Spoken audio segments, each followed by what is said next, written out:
We all use money every single day, but the system that actually creates it, moves it around, and multiplies it, well, that's a whole different story. It's this incredibly complex machine. So today, we're going to pop the hood and see who's really pulling the levers. I mean, really think about it for a second. The money you get in your paycheck doesn't just, sit in a big bank vault somewhere. Nope. It's part of this massive, constantly moving global system flowing between governments, giant banks, huge corporations, and even tiny little startups. The easiest way to wrap your head around it all is to picture it as a giant machine. Every institution is a different gear, each with its own specific job. And what we're going to do is take a tour of this machine and meet the operators of each and every one of those gears. All right, so here's our game plan. We'll kick things off with the rule makers, the very foundation of the system. Then we'll check out where all the really big money is managed. After that, we'll meet the high-stakes gamblers. And we'll finish up with the big-shot corporate deal makers. You ready? Let's dive in. Okay, first up, the bedrock. These are the institutions that lay down the rules for everyone else and, get the money flowing in the first place. Right at the very top of the food chain, you've got the central banks. Honestly, think of them as the puppet masters of the entire economy. Their main job is to use what's called monetary policy, which is really just a fancy way of saying they control interest rates and the supply of money, all to keep the economy stable. And they basically got two main moves in their playbook. If the economy is sluggish, they go for an expansionary policy. They'll cut interest rates to make borrowing super cheap, encouraging everyone to spend. But if things get a little too crazy and inflation starts to spike, they slam on the brakes with a contractionary policy, jacking up rates to make borrowing expensive and cool things down.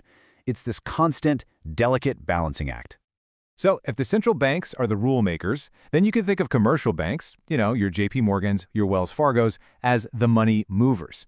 Their job is to take all the cash that people are saving and lend it out to people and businesses who want to borrow it, keeping that money circulating through the economy. But here is where it gets kind of wild. Commercial banks don't just lend out the money they have sitting around. When they give you a loan, they literally create brand new money out of thin air. It's a little bit of a mind bender, I know, but that process is basically the engine that powers our entire modern economy. Now, a long time ago, this was controlled by something called a reserve rate, which meant banks had to keep a certain fraction of deposits on hand. Any guesses what that rate is today in most big economies? It's 0%. Now, don't worry, there are other rules in place to stop them from going crazy, but it just goes to show you how much this system has changed. All right, let's move on to the next set of gears in our machine, the giant money pools. We're talking about the institutions that are responsible for managing just unbelievable sums of capital on behalf of millions and millions of people. And when I say unbelievable, I mean it. Just look at pension funds.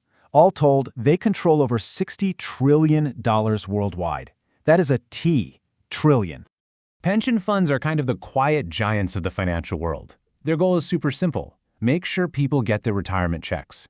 And to do that, they have to invest in, well, everything. Stocks, bonds, even massive real estate projects like Hudson Yards in New York. But here's the kicker. They are the single biggest source of cash for a lot of the other high-stakes players we're about to meet.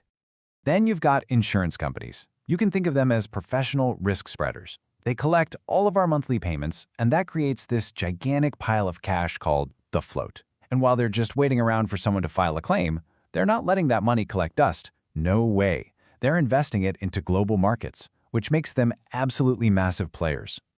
And for the rest of us regular folks, there are mutual funds. The best way to think about them is like an investment club.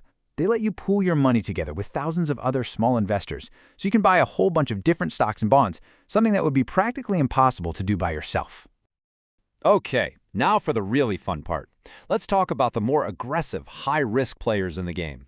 These guys operate with a lot fewer rules, and they make some of the biggest, boldest bets in the entire financial world. Hedge funds. They're basically exclusive clubs for the super wealthy. They can bet on pretty much anything that moves. Stocks going up, stocks going down, currencies, commodities, you name it. And they often use tons of borrowed money to juice their returns. For this service, they usually charge what's called 2 and 20.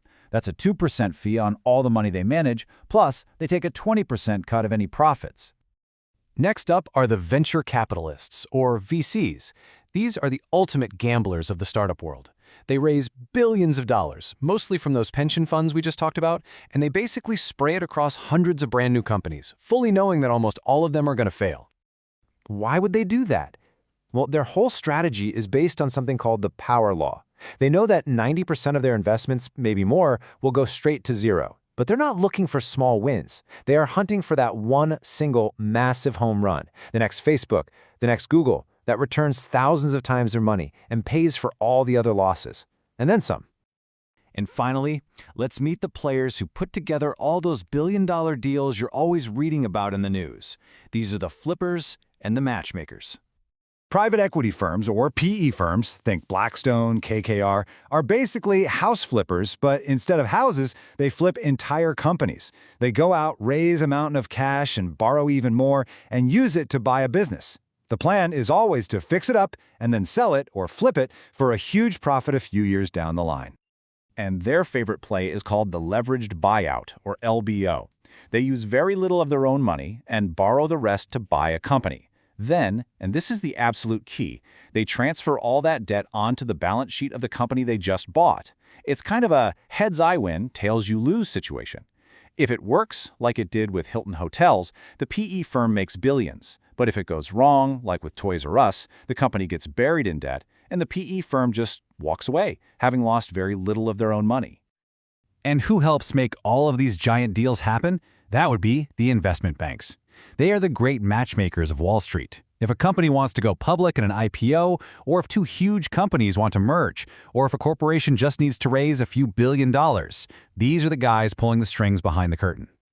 So, there you have it. Those are the main gears of the financial machine. You've got the central bank puppet masters and the commercial bank money movers. You've got the quiet pension fund giants funding the whole operation. You have the high-stakes gamblers and hedge funds and VCs, and the private equity flippers working with their investment bank matchmakers. They all work together, a complex system constantly churning and moving capital around the globe.